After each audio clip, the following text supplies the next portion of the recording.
was started the year before we got there. We got there in the fall of '64, and they had started in the fall of '63 with some of the guys. Doug Siassi was one of the founders. Al Sullivan, Bender. John Bender, yeah. A Jeff good Campbell, group of guys ahead of us. John Swanhouse. I think Ray McDermott might have been there. Frank Quinn, Webb McCaffrey. A bunch of these guys had played the year before, and then they got started with a psychology professor there, John Kenyon. John Kenyon. Yeah, he was an Irish guy who was interested in rugby, and he got together with these guys and got it started. So when you guys were there, though, were there still growing pains? I mean, were you trying to feel your way through things, or was there already a pretty set? Well, I mean, talk about the organization, the field, day-to-day stuff. The field had some rough edges. It wasn't flat. The goalposts weren't straight. The uniforms weren't really matched. The field was like a hollow. That's correct. There was a manhole covered on one end, remember? And we'd have to cover that with dirt every game, every match. And the field, we ended up actually naming it Corbett Field after Bob Corbett. Bob, he was a really, really good guy. One of the guys who really made us younger guys feel welcome. And he was a perennial B team player. And he and Webb McCaffrey, it was like they were the B team captains and leaders. And that one Friday afternoon when we were lining the field, because the young guys would line the field, over on the side we used the limer and spelled out Corbett Field and named it after Bob. And that name has stuck for 40 plus, almost 50 years. But straight away we got to play, so they involved us. But they, unlike the normal stratification between freshman and senior, we were part of their group. And as Bill relates, to stop and talk to you on campus and travel with you. You were part of a group, and they were sort of your avuncular guides through the rugby learning process. They really went out of their way, these older guys. I mentioned Webb McCaffrey. He recruited us. Freshman orientation week, they would have a thing in the gym where all the different clubs and organizations would have little tables and booths, and we were walking around, and I was walking with Fox, and we stopped to say hi to Webb McCaffrey because I knew him. He was from Springfield, a couple of years ahead of me in high school. So I stopped to say hi to him, and he told us about rugby. It sounded interesting, but we didn't know about playing. He said, hey, you don't even have to play. Just come and you can drink beer with us after the game. So we like drinking beer. So we said, sure. And we went to practice and really liked it.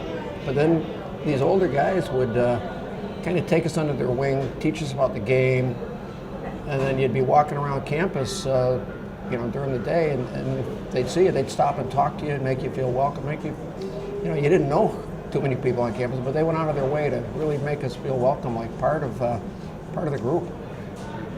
So, and we tried to pass that on to the guys that came after us, the guys like. So it's different from most sports and maybe other clubs back then, in the sense that it was totally run by the players, the students involved. Yeah, that's right. We had like a match secretary that scheduled all the games. We had somebody that would take care of any after-game situations we'd have. We had the captains that would be running the practices, and a president who would actually raise money. And some of those early presidents really picked up and gave us a lot of momentum by fundraisers and collecting dues, and then ordering all the same shirts. So we had a student-run organization. I think some of the camaraderie was one thing, but there were certain individual leaders that stood out. And I'll just name for one, not Jay Kerwin. But I remember Jay Kerwin in one game we were getting our butt kicked, and he just turned to me and said, "Come on, Foxy, let's go down big." And what that meant was like, never be defeated. Just start hitting everything that moves. So you left a statement of intent on the field. And I found a couple of times while I was in college, but certainly afterwards, where you were just down and out on a project and you had to say, I'm just not going to quit on this. And sometimes you prevailed, but you always went down big, like Jay did. I think really, the leadership skills that developed playing rugby and both on the field and the organization off the field. Really helped a lot of guys further. Like I went into education, was a teacher, a counselor, school psychologist, and administrator. And these are transferable skills, people skills, and organizational skills that learned, in rugby. And I think a lot of guys did. We had a lot of guys that were successful in the military, in education, and law, and medicine. Dick Francis became a medical doctor. And I think a lot of that was, their individual drive, but also the things they learned playing rugby. Let's talk about the 60s. You guys they're right in the heart of the 60s. It's a turbulent decade in our country's history. How did you see rugby in the context of the 60s? Would you say that it was removed from the real world of the 60s that was going on, or do you think there was a connection between that mentality of the 60s and across the nation there was protests over the Vietnam War, civil rights, and that was in the college campuses as well as Fairfield. And at Fairfield we also had food protests over quality of the food. And so it was a rebellious time.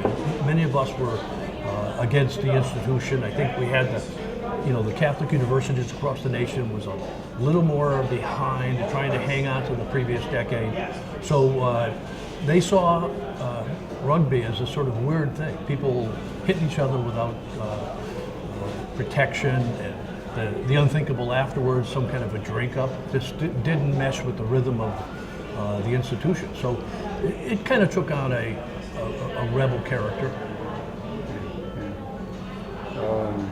We were seniors. April '68, Martin Luther King was assassinated. So there was a lot of turmoil. Then. Shortly right after we graduated, RFK was assassinated. It was a really turbulent time, and people were searching for something. And I think rugby was part of that search for a lot of us, an alternative. I might say though it was an exciting time for Fairfield University, in the sense they were starting to break out with a lot of building. They were also doing it with, bringing in a few more students. Like we had freshman year 200 beds, and we brought in 300 resident students. So we're kind of crowded in, but we were okay with that because it sort of meshed with their period of growth. So a lot of stuff was happening at Fairfield University during the late 60s. Right. Okay, let's talk about the game a little bit. What attracted you? What was it about playing rugby that you liked? It was fun. It was a new experience. It was exciting. It was fun. A lot of the guys were former high school athletes, and even guys who weren't high school athletes but liked recreational sports.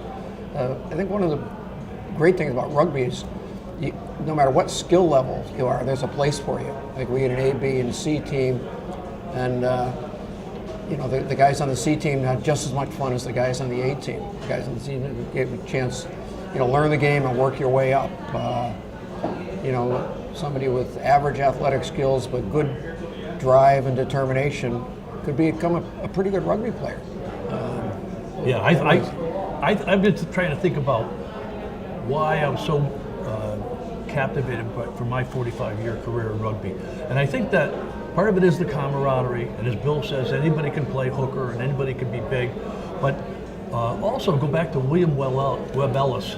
The ball's right there on the floor, and to me that's the magic of the game. You could scoop it up, and for 10, 15 seconds you're in control, you've got the ball, and also you can make a few tackles and be part of that group. So I think that's the magnetism of the match, of all being right in front of you. That's right. And it's different than football. All 15 guys in rugby can handle the ball. And, one of our friends, Tim Rabbit, tells a story of his father came down for Parents' Weekend, and mother and father came, and father went and watched the game, and afterwards he said to him, "Tim, why do you guys even bother to use a ball? Why don't you just go out and beat each other up?" It's not quite that, but the A team would stick around and cheer on the C team, and they'd be running touch lines and they'd be cheering. It was great. We had a lot of fun times. I remember a funny story once. Tim Rabbit was the captain of the scrum, and Fox was the captain of the backfield. And before the game we were playing, I think it was Manhattan, and they're out. Tim was telling me this story a while ago, and for the coin toss, and the ref says to the Manhattan captain, "This is Mr. Fox and Mr. Rabbit." And the Manhattan captain says in his British accent, he says, "Blimey, and I suppose you're Uncle Remus?" And Where did the club fit in as a sport? I certainly don't think we were at all ostracized or felt as something separate. We were students at Fairfield University off the field, but many of them would stop down for the game. It would be, they'd have a girlfriend up from Manhattanville or something, and it was something to see, something to do. So I think we fit in very well with the student body. How about the faculty? I think, and I'm separating them from administration. Well, yeah, the faculty I thought was rather good. Some of the departments were a little thin, but I thought the teachers that we had at Fairfield were outstanding. About administration, was there administration friction? in terms of their support of rugby, some of the faculty, took an interest and would come to the games. And I think the administration at Fairfield was less than amicable about the rugby game. I think that they were threatened by the drink up and the independence and the apparent rowdiness and the lack of structure. I think they were still ultra conservative Catholic, and and I think that influenced their perception of what we were about. I think the overall overarching tradition was and we never even used this word, but I use it now, the mentoring of the older guys and the younger guys. I think that was the overarching tradition of the whole club, how the older guys would look out for the younger guys and really make them feel welcome and part of something. And that would go on, class to the next class and the next group of guys. I think that's the most important one. Yeah. How about that social tradition, though? The whole, it was like the idea was that you were expected to host the other team at a social. And we did our best on that, and we would have one glitch, and we'll have to talk to Groward about this, that he would occasionally end up buying warm beer when he was the beer purchaser, and not have the beer cold enough for us. But we worked them to death. Chris was he had a lot of duties within the rugby team, and that's said with love, Chris. Well, another sort of tradition that was brought over to America by rugby was after the match, after you'd been banging it out for 80 minutes, you shook hands, you lined up and shook hands. Now you see that on every soccer pitch across the United States, and that was brought in by rugby. And later on, we'd received this group that traveled 1 or 2 hours to come to play us. And that was a rugby tradition that we continued. And the drink up and the singing, the drinking and the singing was all part of the culture of rugby. And I think one of the interesting things that happened with us down there, and maybe Frank Quinn from Boston brought this, but we moved away from the bawdy, ribald type songs, more into the Irish Scottish songs, and the Irish, like the Clancy Brothers. I think every guy on the team back there knew every word to every Clancy Brothers song, and so it was just fun. I remember in New York we'd end up down at Malachy's bar while we played them, and Malachy McCourt, Frank McCourt's brother, before Frank became famous. And can you talk about any 1 or 2 examples of some things that you might have authored? What? I don't know. There was always the rugby party and the drink up and the singing, and a lot of guys were young and immature and excessive amounts of alcohol. We had the International Stair Racing. True. Yeah, the tradition was International Staircase Racing. For the party after the party, where we would the beach house where we lived had a long stairway from the first floor to the second floor, and after a sufficient number of beverages, we would start International Staircase Racing late at night, where we would have empty beer cases, and some guys stood like they were surfing, but usually the usual procedure would be to kind of squat down with your feet in the beer case and like a toboggan go down the stairs as fast as you could. And we'd have somebody at the bottom with a stopwatch keeping time. And Okay. so international staircase racing. And it was international because Lorenzo Gonzalez was from Puerto Rico, and he was for Puerto Rican independence as a separate country. We had a repairman on call to sheetrock the wall at the bottom of the stairs on Monday morning. If you didn't make the turn perfectly, you'd crash into the wall and at the bottom of the stairs. So he always expected a call. He'd get a call Monday to come and put up a new piece of sheetrock. That's funny.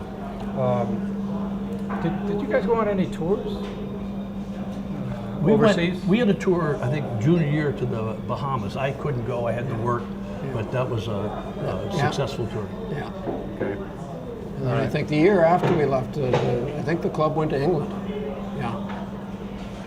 And our classmate, one of our roommates, Bob Smith, Tiny, AKA Beef, he stayed on playing for an extra year because he was living and working near to Fairfield, and he made the European tour with them. And the Europeans some of the British teams were so impressed with him, they wanted him to stay in Britain and work there and play in Britain with them. Yeah, I remember Bob. He was great. Yeah, a lot of us played rugby after Fairfield. I think a pretty good number of the Fairfield ruggers turned out to be like, Johnny Appleseeds of rugby, planting rugby seeds around. I know I played briefly for Hartford, but Fox played for the Hartford club. They were floundering, and he kind of revitalized them and got them going. I moved back to Springfield and hooked up with a fellow rugger from Fairfield, Tim Rabbit, and a guy from BC and a guy from Cornell, and we started the Springfield Rugby Club back in 1969. And John Bardzik, who was a year ahead of us, he went to graduate school up at UMass and helped start the UMass Rugby Club. And Tom Crowley and Billy Conley and Mark Feely, those guys, they started a club down in Essex, New Jersey. So really, a lot of people branched off and helped spread the gospel of rugby. Sure. Yeah, and I like Bill, I continued to play for about 20 years, got hurt, took a couple of years off, but then came back as a coach and a referee. I was an administrator on the New England Rugby Union, and I sort of coached and refereed at the lower levels of representative rugby. And just finished coaching 13 years here at Trinity College here at Hartford. Could you tell a little bit about your memories of Doug? Well, I remember from the very first practice how intense Doug was, and that was sort of spread to the older guys on the team, and soon for us new freshmen. But Doug was a fast runner, but a very powerful runner. He wasn't a big guy, but he had the use of his left arm to fend off people and drive them right out. And he could also move horizontally, laterally across the field without losing his speed. And I always found it was fertile ground to follow Doug Siassi, because when they finally got him, the ball would pop up and all you had to do was run it right in. He was a great rugby player. He was a great rugby player, a good guy, really inspirational to the younger players. And we were he was a senior when we were freshmen, and I think 2 years later, a year and a half later, he died tragically in a motorcycle accident. It was summer 1967, and I was a few of us needed to take an extra course to make up some credits, and we were going to summer school at Fairfield when we heard about it, and myself and Bob Smith, Tony Lebeski were up to the wake up in New Britain. It was a sad situation. Yeah, but one of my other memories of Doug was playing on the 7-a-side team with him. I was a freshman, and the regular hooker on the team wasn't able to make it to the sevens tournament, and he asked me if I would go with them, and I felt it was like, wow. I went with him and Al Sullivan and a couple other guys and played on the sevens in New York Saturday after Thanksgiving tournament was a great experience. Steve Ryan was one of the early players that we grabbed from the underclassmen and put him at fullback. And the magic of that was he was fast. And at fullback, in those days, you could kick the ball directly out of bounds. You didn't have to be behind the 22-meter. So we could run him towards the sidelines. He would draw the defense, and then he'd kick it. But you have to remember now, when we go to the lineout, we had twin towers of Chris Growett and Peter Smith. And Peter Smith. So the ball went up, we have it, whether they threw it in or we did. So that strategy really worked for us and had a fast guy to run down their breakthroughs. Steve was a good kid. You were talking about him. He was the first of the freshmen to move up to the A team. You know, you talk about these little vignettes that happen on the rugby field, and I believe I was coaching one of the second or third side matches, and the other team had the ball, and it was a horse of a man running down the sideline right in front of the crowd there. And one of our players, Tom Connors, great guy, but not a man of great size, encountered this big bull thundering down the sidelines. So he jumps on his back and he's holding onto it for dear life on his shoulders. Well, the guy looks back over his shoulder and like he had a gnat on his backside and just kept thundering down. Well, after 15 yards of this, the ever resourceful Tom Connors puts his hands over the guy's eye. And so this guy continues down the sideline until he's met by Tony Lebeski, who thunderously tackled him so low. Tom Connors lands like a ballerina on his both feet, and this guy flips over 360 to the absolute delight of the entire crowd. It was a funny thing. I said, what has Fairfield Rugby meant to you looking back, in terms of your life? What would you say? Some of the things we talked about already, about the leadership, camaraderie. Also, I think that was a time, societal-wise, there was a lot of turmoil and confusion, and I know in my own life there was a lot of confusion. Where am I going? What am I going to do? What's life about? Do I even want to be in college now at this time of my life? And one of the things that kept me in college and made college meaningful was my being a member of the Fairfield Rugby Club. That's one of the reasons why I stayed. For me, it was like I played varsity sports in high school, and that's why I went to high school. I never expected to be able to play basketball or anything here at Fairfield. And then all of a sudden I had an opportunity where like an average athlete who wanted to play and wanted to invest some time could play. And it was like a second chance for me. I really liked that part. It was fun doing this and thinking of guys and thinking of those times that I hadn't thought of in years, and a lot of good memories, a lot of good guys, and Robert's been sending us pictures, and and looking at the pictures. Oh yeah, I remember that. Yeah. What I used to tell the kids I coached, and which certainly true here, is that if you meet a fellow classmate from your graduating class, it's kind of awkward. You're fumbling through the usual comments. But when you meet a fellow rugby player from your class, it takes seconds before you fall back right into it. It's like same, just as if it was back there in June of 1968. That's the way I feel about some of my respected opponents and all of my teammates from wherever I played. Yeah, you can pick it up without missing a beat. 10, 20, 30 plus years later. Yeah. That's how I felt with you guys. I never met you before, but instant. Yeah, you have that common bond. Yeah.